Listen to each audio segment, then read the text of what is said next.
For decades, we've been told that a home is the ultimate investment, the cornerstone of the American dream, or the ultimate sign of making it. We are told that renting is throwing money away. But what if I told you that your house is likely not an asset, but a giant wooden brick liability that is actually draining your wealth every single day? Why does the world's most popular financial advice lead millions of people into a Goldilocks trap that keeps them middle class forever? Today, we are pulling back the curtain on the real estate myth. We'll explore the hidden math that the banks don't want you to see. And then we'll reveal a psychological mechanism that makes home ownership the perfect trap for your future self. For a system like personal wealth to grow, it needs compound interest and cash flow. An asset, by definition, is something that puts money into your pocket. The problem with a house is that it does the exact opposite. It is a cash flow vacuum. Think of your home not as a piggy bank, but as a high-maintenance luxury pet. It doesn't matter if the pet gets more valuable over 30 years. You still have to feed it every single day or it dies. Let's look at the microscopic leaks. When you buy a house for $500,000 with a 30-year mortgage, you aren't paying $500,000. Between interest, property taxes, insurance, and maintenance, the unrecoverable costs, you will likely pay closer to $1, $2 million, over the life of the loan. The interest. In the first 10 years, almost 80% of your payment goes to the bank, not your equity.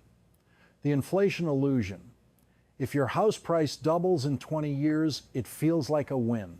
But when you factor in 3% annual inflation and the cost of a new roof, your profit often vanishes into thin air. You aren't building wealth, you are simply storing it in a very illiquid, high-tax container. But the financial drain isn't the real danger. There is a much more sinister force at play that most people never consider until it's too late. The asset trap works because it offers false stability. By locking you into a 30-year commitment, the system ensures you become a stable unit of the economy. You are less likely to take risks, less likely to quit a job you hate, and less likely to move for a 50% pay increase because you are tethered to a specific zip code. This is the opportunity cost explosion. While you are busy investing your down payment into a house that grows at 3 to 4% a year pre-expenses, you are missing the chance to put that same capital into productive assets, businesses, stocks, or your own skills, which can grow at 10-15% or more. Over 30 years, the difference between a 4% return on a house and a 10% return on the S&P 500 isn't just a few $1,000s. It's the difference between retiring with $500,000 in equity or $5 million in liquid cash. The house doesn't just steal your monthly paycheck, it steals your mobility and your compounding potential. The American dream is often a sophisticated way to keep the workforce stationary and predictable. When we put the pieces together, we see that the asset trap is a masterpiece of social engineering. It combines the financial leak of interest and maintenance with the psychological anchor of stability. Does this mean you should never buy a house? No. But it means you must stop calling it an investment. A house is a luxury consumption item. It's a place to raise a family, hang your art, and feel secure. That has immense value, but it is a value of the heart, not the wallet.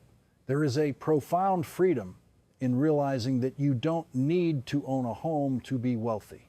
In fact, for many of the world's most successful people, the greatest asset they own is their ability to leave.